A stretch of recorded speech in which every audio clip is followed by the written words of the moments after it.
ಈಗ 346ನೇ ಕಥೆಯನ್ನು ಕೇಳೋಣ. ನಿಮಿ ಎಂಬ ಒಬ್ಬ ರಾಜ ಇದ್ದ. ಅವನು ವಸಿಷ್ಠರ ಹತ್ರ ಬಂದು ಯಜ್ಞವನ್ನು ಮಾಡಿಸಿಕೊಡಬೇಕು ಅಂತ ಕೇಳ್ತಾನೆ. ಒಂದು ಯಜ್ಞವನ್ನು ಪೂರೈಸಿಕೊಡಬೇಕು ಅಂತ. ವಸಿಷ್ಠರು ಯಜ್ಞವನ್ನು ಆರಂಭಿಸಿದರು. ಅರ್ಧ ಯಜ್ಞ ಮುಗೀತು. ಆಗ ವಸಿಷ್ಠರು ಹೇಳ್ತಾರೆ, ರಾಜ, ನನಗಿಂತ ಮುಂಚಿತವಾಗಿಯೇ ಇಂದ್ರ ತನಗೊಂದು ಯಜ್ಞ ಮಾಡಿಕೊಡಬೇಕು ಎಂದು ಹೇಳಿದ್ದ. ನಾನು ಅಲ್ಲಿಗೆ ಹೋಗಲೇಬೇಕಾಗಿದೆ. ಈ ಅರ್ಧ ಯಜ್ಞ ಮಾಡಿದ್ದೇನಲ್ಲ, ಅದು ಇಲ್ಲೇ ಇರಲಿ, ಹೀಗೆ ಇರಲಿ. ನಾನು ಇಂದ್ರನ ಯಜ್ಞವನ್ನು ಪೂರೈಸಿಕೊಟ್ಟು ಆಮೇಲೆ ಬಂದು ಯಜ್ಞವನ್ನು ಮುಂದುವರಿಸ್ತೇನೆ ಇಷ್ಟು ಹೇಳಿ ಅಲ್ಲಿಂದ ಹೊರಟೇ ಬಿಟ್ಟರು ಇಂದ್ರನ ಯಜ್ಞವನ್ನು ಮಾಡಿಸಲಿಕ್ಕೆ. ನಿಮ್ಮ ರಾಜ ಏನು ಮಾತಾಡಲಿಲ್ಲ. ಅವನು ಯಾಜ್ಞಿಕ ಪ್ರಕ್ರಿಯೆ ಚೆನ್ನಾಗಿ ತಿಳ್ಕೊಂಡವನಾಗಿದ್ದ. ಹೀಗಾಗಿ ಗೌತಮರನ್ನು ಮುಂದೆ ಇಟ್ಟುಕೊಂಡು ಯಜ್ಞವನ್ನು ಮುಂದುವರಿಸಿಬಿಟ್ಟು, ಇತ್ತ ವಸಿಷ್ಠರು ಇಂದ್ರನ ಯಜ್ಞವನ್ನು ಪೂರೈಸಿ ಇಲ್ಲಿಗೆ ಬರ್ತಿದ್ದಾರೆ. ಬರುವಾಗ ಗೌತಮರ ಮುಂದೆ ಇಟ್ಟುಕೊಂಡು ಯಜ್ಞ ಪೂರೈಸಿದ ವಿಷಯ ಗೊತ್ತಾಯ್ತು ಅವರಿಗೆ.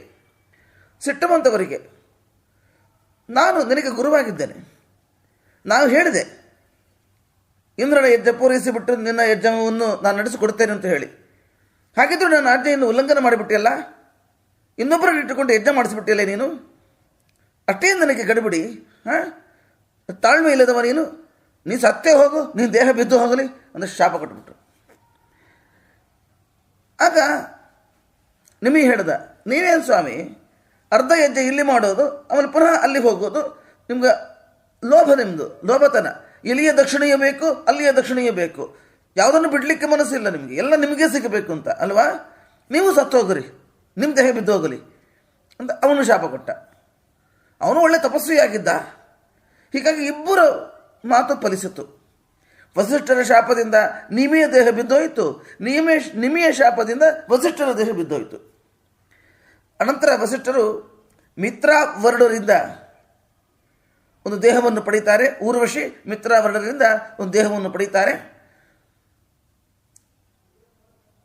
ಆಮೇಲೆ ನಿಮಿರಾಜರಿಗೂ ಕೂಡ ಒಂದು ದೇಹವನ್ನು ಕೊಡಿಸೋಣ ಅಂತ ಆಲೋಚನೆ ಮಾಡಿದ್ರು. ಆದರೆ ನಿಮಿ ನನಗೆ ದೇಹ ಬೇಡ ಅಂತ ಹೇಳಿಬಿಟ್ಟ.